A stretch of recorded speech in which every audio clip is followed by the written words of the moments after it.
এই সিরিজের ভেতর লুকানো কেসটা খোদ নির্মাতারা বাস্তব থেকে অনুপ্রাণিত লিখে স্বীকার করেছেন। মানে কি সেটা শুনুন। একজন জুনিয়র ডাক্তারকে মৃত পাওয়া গেল, রিপোর্ট বলে এক কথা, কিন্তু এই সিরিজের আসল সত্যিটা সেই রিপোর্টে নেই। এসিপি দামিনী আর তার স্পেশাল টাস্ক ফোর্স নামলো সত্যের খোঁজে। সোহিনী সরকার, ইন্দ্রজিৎ রায়, রুকমা রায়, কাস্টিং টাইট। এবার আসি সেই তথ্যে যা খোদ ইন্ডাস্ট্রির অনেকেই খোলাখুলি বলে না।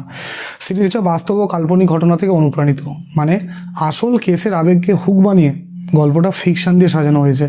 আর এখানেই লিগাল চেক, নির্মাতারা নিজেরাই লিখেছেন বাস্তব ও কাল্পনিক ঘটনা থেকে অনুপ্রাণিত, অর্থাৎ গোড়ায় আসল ট্র্যাজেডি আছে, কিন্তু গল্পের চরিত্র আর ঘটনা ফিকশন। তাই কোনো আসল মানুষ বা মামলার নাম ধরে দাবি করলে ভুল হবে। থ্রিলার হিসেবে টানটান, পারফরমেন্স দুরন্ত, কিন্তু আসল সত্যিটা জানতে চাইলে এখানে পাবেন না, পাবেন একটা ভালো বানানো এন্টারটেনমেন্ট। আপনার কি মনে হয়, আসল ট্র্যাজেডিকে ফিকশন বানানোটা কি ঠিক? কমেন্টে জানান।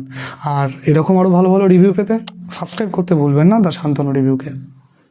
ধন্যবাদ।